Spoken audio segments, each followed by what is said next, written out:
વાલા ખેડૂત મિત્રો, તો આજના અમારા નવા વિડીયોમાં સ્વાગત છે ને આજે આપણે ટીનુભાના ખેતરમાં આવી ગયા છીએ ને હું એમના એરંડા તમને બતાવવાનો છું। તો વાલા ખેડૂત મિત્રો, તમને એવું લાગતું હશે કે આ એરંડાની અંદર હજુ પાહન જેવું કેમ લાગે છે અને આ એરંડા લેટ કેમ છે? તો હા મારા ખેડૂત મિત્રો, આ એરંડા પાહન છે, હજુ એકેવાર એરંડા વેણ્યા નથી અને આ વખતે પહેલીવાર વેણવાનું ચાલુ કરવાનું છે। તો આપણે ટીનુભાની મુલાકાત કરીશું ને ટીનુભા શું કહેવા માગે છે એ વિશે આજે આપણે જાણીશું અને એમને આ એરંડાની ખેતી કરી તો પાહન કેમ કરી અને એની અંદર કયા કયા ખાતરો એ વાપરે છે એ વિશે આજે આપણે જાણવાનું છે। તો ખેડૂત મિત્રો, વિડીયોના અંદર છેલ્લે સુધી રહેવાનું છે ને વિડીયો ગમે તો કમેન્ટ કરવાનો છે।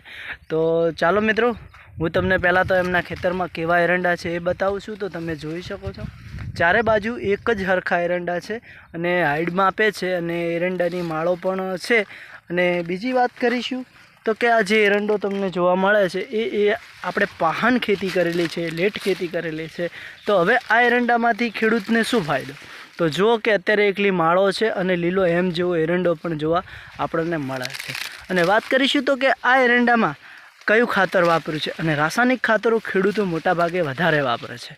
તો આ એરંડાની અંદર નથી ડીએપી ખાતર આપેલું, કોઈ પણ જાતનું ખાતર નથી આપ્યું અને એક જ વાર ફક્ત પાણી જ્યારે વાળ્યું ત્યારે એક જ વાર આ એરંડાની અંદર યુરિયા પાણી સાથે આપ્યું છે અને એમોનિયા ખાતર હજુ હવે આપવાનું બાકી છે।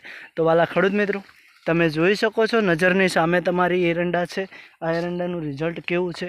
કારણ કે આ દિવાળી ઉપર એરંડાનું વાવેતર કર્યું છે। જ્યારે આપણે નોરતોની પહેલાં એરંડાનું વાવેતર કરી દઈએ છીએ તો આ એરંડાનું વાવેતર દિવાળી ઉપર થયેલું છે, જેથી એમનું કહેવું એવું છે કે અમારે ખેતરમાં એક પાક હતો, એ પાક પૂરો થઈ ગયો ત્યારે આપણે આ એરંડાનું વાવેતર કર્યું છે। તો વાલા ખેડૂત મિત્રો, હવે શું આ એક વીઘાની અંદરથી 30 મણનો ઉતાર આપશે કે નહીં આપે એ તમારે કમેન્ટ કરવાનું છે। અને ટીનુભાના એરંડાની અંદર એમને કોઈ પણ જાતનું ખાતર નથી વાપર્યું તો એ પણ તમારે કમેન્ટ કરવાનું છે। શું યુરિયા સિવાય કોઈ બીજું ખાતર વાપરેલું તમને લાગે છે વાલા ખેડૂત મિત્રો? તો ખબર હોય તો કમેન્ટ કરી જણાવજો અને ટીનુભાના એરંડા કેવા લાગ્યા છે એ પણ જણાવજો વાલા ખેડૂત મિત્રો। તો તમે જોઈ છે, જો માળો પણ એકદમ આછી છે, બંધાવામાં થોડો ફેરફાર છે। તો આપણે હવે આગલા વિડીયોમાં ફરી મળીશું। આજના એરંડા વિશે તમે શું કહેવા માગો છો તે કમેન્ટ કરીને જરૂરથી જણાવજો, જેથી અમને પણ જાણવા મળે અને નેક્સ્ટ વિડીયોમાં ફરી મળીશું। જય જવાન જય કિસાન વાલા ખેડૂત મિત્રો।